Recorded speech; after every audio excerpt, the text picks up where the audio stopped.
Today we will learn and reflect on whether some of the church fathers were anti-Semitic, and we're talking in particular about the Epistle of Barnabas, St. Justin Martyr's dialogue with Trypho the Jew, and the most distressing work of all, St. John Chrysostom and his work against the Judaizers. When reading the works of the early church fathers, we are confronted with a quandary. Many of these early writings include some anti-Semitic comments. We moderns who look back in horror at Hitler and the Holocaust and the mechanized murder of millions of Jews are much more sensitive to the evils of anti-Semitism than were Christians in the early centuries.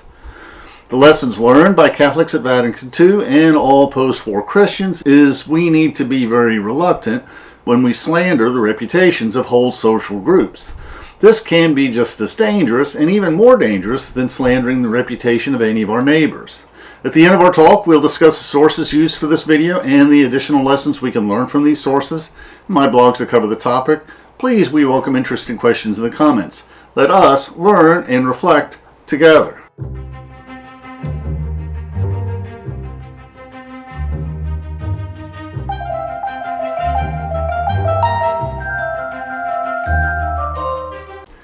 We read in a prior blog that the Epistle of Barnabas has many passages that are explicitly anti-Semitic. One troubling example is when Barnabas states that when Moses carried the tablets containing the Decalogue down the mountain and he saw the riotous celebrations of the Jews dancing around the golden calf, he hurled the tablets to the ground, smashing them, and Barnabas tells us that at the time the Jews lost their right to the covenant of God, which is as ludicrous as it is slanderous. What is more troubling are the multiple apparent anti-Semitic sentiments included in the writings of St. Justin the Martyr in his dialogue with Trypho. Trypho was a Jew, and perhaps Justin Martyr did dialogue with some Jews, but in his work the dialogue is an obvious literary device. Nevertheless, there are multiple passages that are so harsh that they would deeply offend any Trypho that you wanted to convert. For example, Justin Martyr says circumcision separates Jews from Christians, so the lands of the Jews may be desolate and their cities burned with fire. And in another example, Justin Martyr says this about Isaiah 14, where the Lord says he will remove this people for their lack of faith. And Justin Martyr explains, deservedly too, for the Jews are neither wise nor prudent, but crafty and unscrupulous, wise only to do evil, incapable of following the everlasting paths, and yada yada yada, he goes on. And we'll talk about the work of John Chrysostom against the Judaizers. John Chrysostom is the most strident of the early church writers in his writings against the Judaizers, where he warned his flock that Christians should not adopt Jewish customs and practices, that Christians needed to celebrate the church festivals rather than the Jewish festivals, that Christians should not attend services at the synagogue. However, against the Judaizers is painful for us modern readers to read, we who remember the horrific series of events at the Kristallnacht, or the Night of Broken Glass, and the Holocaust. Hitler quoted both Luther and John Chrysostom's work against the Judaizers to support the Nazi anti-Semitic policies and persecutions of the Jews. Hitler was able to quote more from Martin Luther's work on the Jews and their lies, and Luther's suggesting violence against the Jews was used by Hitler to try to justify his final solution, which sent the Jews to the death camps. Now, we can surmise from the title that John Chrysostom did not primarily intend to spread an anti-Semitic message. Judaizers refer to those Christians who participate in Jewish festivals and perhaps also attend the Jewish synagogue services on Friday night or Saturday morning. Like today, in the ancient world, there were many seekers who attended many services before deciding on a faith. In modern times, seekers usually choose between several Christian denominations, but in ancient times, seekers chose between Christianity, Judaism, and paganism. And in ancient work, the Primary Chronicle recounts the most famous account of an ancient seeker where the ruler, Vladimir the Great of Kiev, sent envoys to study the religions of the various neighboring nations in the year 987. And he rejected Islam because it was undesirable due to its prohibition of alcoholic beverages and pork. And Vladimir remarked, "Drinking is the joy of all Rus. We cannot exist without that pleasure." And Vladimir consulted with the Jewish envoys, but ultimately rejected Judaism, saying that their loss of Jerusalem was evidence that they had been abandoned by God. In the German churches his envoys saw no beauty, but in the Cathedral of Constantinople. We no longer knew whether we were in heaven or on earth, they reported, describing a majestic divine liturgy in Hagia Sophia. Nor have we seen such beauty. We do not know how to tell of it. And the painting depicts the early Orthodox missionaries from Constantinople, Saints Cyril and Saint Methodius, who are also known for creating Cyrillic script used by Russians today. St John Chrysostom's work against the Judaizers was widely read in medieval times and afterwards, and unfortunately was used to justify many of the European and Russian pogroms and persecutions against the Jews. One scholar who has pondered the problems posed by these polemic stands against the Judaizers by St John Chrysostom and also St Cyril of Alexandria is Robert Wilken. In his book, Chrysostom and the Jews, he explores the history of the early church to better understand the world of the early church fathers. Now, we cannot totally excuse the errors in the teachings of the early church fathers, but neither can we blindly judge and condemn them for not knowing the lessons of the Holocaust. There's nothing wrong with reading the church fathers as they apply to our modern world, but particularly in this case, we should also let the church fathers speak to us in their ancient historical context, and we need to do both, lest we have a distorted understanding of the history of our faith. Today we live in a Christian world where Christianity is seen as one of the ancient and dominant world religions. In contrast, in the ancient world, only a small minority were Christians, and Christianity was denigrated as a new faith or cult. And the important dates to keep in mind in our study are 306 to 337. Constantine the Great is the Roman emperor who converts to Christianity. Tradition holds that he had a vision of the cross with the Kairos symbols and is told, "Under this sign you will conquer." He defeats the rival emperor under this sign and later moves the capital to Constantinople. And in 325, Constantine calls the First Ecumenical Council of Nicaea. Now, many in the church held Arian beliefs, and the bishops in this council established the Nicene Creed as an affirmation that Jesus was both man and God, and as the eternally begotten Son of the Father. He was not a created creature. Both the Father and the Son were uncreated beings, eternally part of the Trinity with the Holy Spirit. And the debates between the Arians and the Nicaeans were quite lively among the whole population throughout this next century. And just a few decades after that, one of the succeeding emperors was Julian the Apostate, and he sought to reestablish the pagan worship of the gods, and he reigned as emperor for a full 19 months. When Emperor Julian went to war with the Persians, he had started rebuilding the temple in Jerusalem, and he planned to hand over control of the Jerusalem temple to the Jews. Now, the work was halted due to a fire and was never resumed after his death. Many Christians interpreted Jesus' prophecy that the temple would be destroyed as proof of the divine approval of Christianity. The fear was that if the temple would be built under a future pagan emperor, that would damage the credibility of Christianity. And there's no dispute that Emperor Julian, like all Roman emperors, led his troops in battle with the Persians, and then he died on the battlefield. In ancient times, when this happened to an unpopular emperor, sometimes the question was raised, who killed the emperor? Did the attacking enemy kill him, or was he killed by an internal enemy from among his own troops? And in this icon, St. Mercurius is shown killing Julian in battle.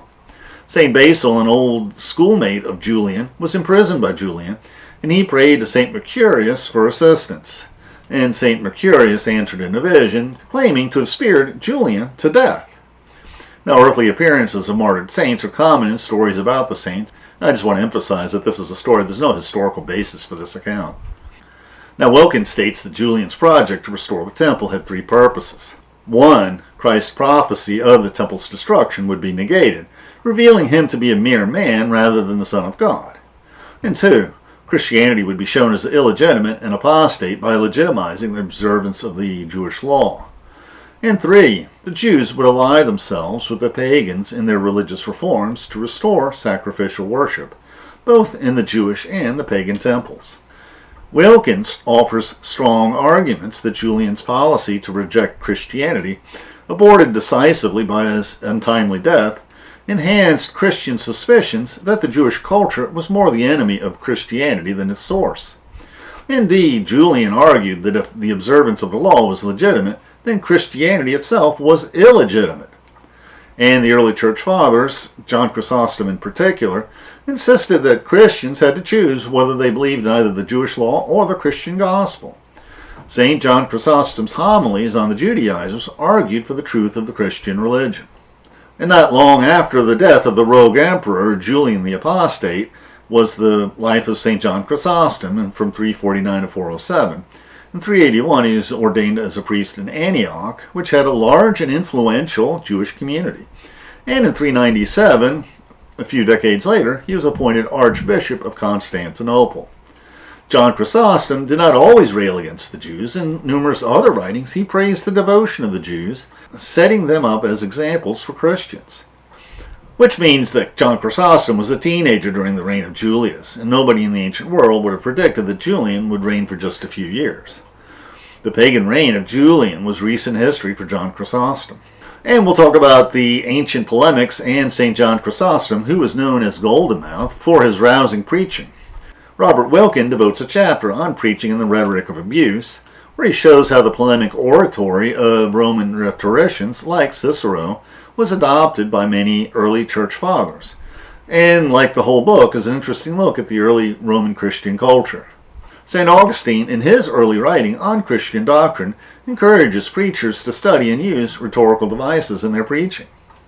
Wilken gives an example of a rhetorical device that is John's favorite metaphor, and that's describing Jews and other opponents as ravenous wolves surrounding the helpless flock of Christ.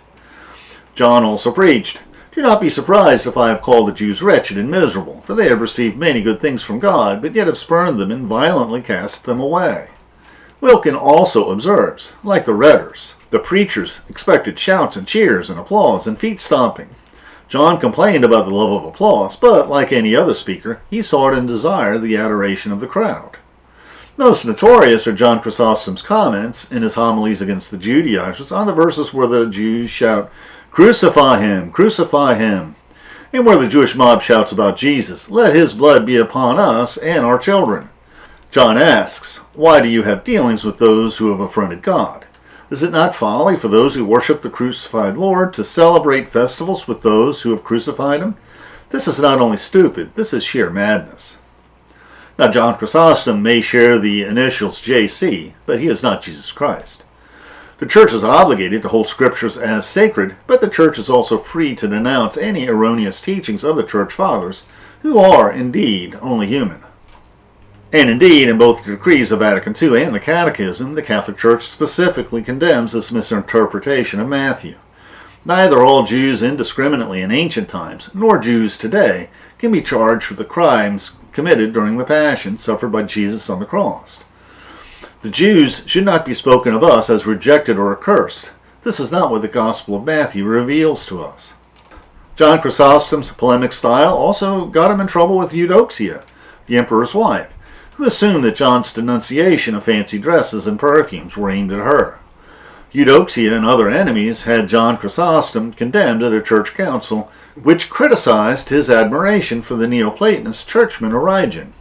For this he was exiled briefly, but later when he compared Eudoxia to Herodias, queen with Herod, who had the head of St. John the Baptist brought to her on a platter, this time he was exiled far, far away, to the Caucasus in Abkhazia, where he died in exile. Why was the Jewish faith so threatening to Christianity? Judaism at the time was undergoing its own intense spiritual and intellectual awakening, leading to the compiling of the Mishnah and the Jerusalem and the Babylonian Talmuds, which is the revered commentary on the Torah, or the 5 books of Moses containing the Jewish laws. The Jewish rituals appealed to many pagans. In synagogues to this day, the Torah is rolled in a scroll and kept in a Torah shrine. The ancients often held the Torah scrolls in religious awe, capable of performing signs and miracles of their own and possessing magical properties. Some Christians mirrored Jewish practices by hanging boxes containing gospel texts, perhaps as magical talismans. And a factor not often mentioned by scholars is that few Christian churches, other than cathedrals, had copies of the Old Testament, because they were quite expensive, since they had to be copied by hand. In many cities, you had to visit the synagogue to read the original Torah scrolls in Hebrew. Jerome did not finish the superior Latin translation of the Old Testament, the Vulgate, until late in John Chrysostom's life. In addition, many ancient pagans admired the complex initiation rites of the mystery religions, and they were likewise attracted to the challenges of following the Jewish dietary laws. Robert Wilken closes the study. John Chrysostom could not take seriously the way of the life of the Jews, nor could he take seriously the claims of the Judaizers among the Christians. He saw no way to acknowledge the ongoing reality of Israel without calling into question the truth of the Christian faith. That John's view won out is significant, since it has shaped all Christian thought about Judaism since his time. But that is no reason why it should be our own view. Now we'll talk about the sources we use for this video. Much of the material for this lecture was from John Wilken's excellent book, John Chrysostom and the Jews. And Mr. Wilken has written many books about the early church fathers, and he's written several on the question of anti-Semitism in the early church. His book, Judaism in the Early Christian Mind, ponders the anti-Semitic comments in the writings of St. Cyprian of Alexandria, and that will be a basis of a video we'll record in 2022. We accessed Against the Judaizers on the web, and the links can be found in the Wikipedia article on the work of Against the Judaizers. One other fact that Robert Wilken does not emphasize enough, in my humble opinion, is the nature of these ancient church writings. Even the best-known works have comparatively few surviving manuscripts. We probably don't have any of the original manuscripts for any of these works, but rather we have copies of copies of copies. And that means that some copying corruptions have crept into most manuscripts, and by their very nature, anti-Semitic writings are especially prone to corruption by scribes who wanted to amplify their anti-Semitic language. For the fascinating information on the rogue emperor, Julian the Apostate, we also drew from the excellent lectures of Professor Kenneth Harrell of the Teaching Company. This series also has an excellent lecture on Origen, whom Kenneth Harrell thinks has gotten a raw deal from the other church fathers. The YouTube description links to the video script and our blog. Please support our channel by sharing this video with your friends and by clicking on the like and subscribe buttons, and by clicking on the Amazon links to purchase any of the books we discussed, which will earn us a small affiliate commission. And please consider becoming a patron of our channel. And please click on the links for interesting videos on other topics that will broaden your knowledge and improve your soul. Thank you.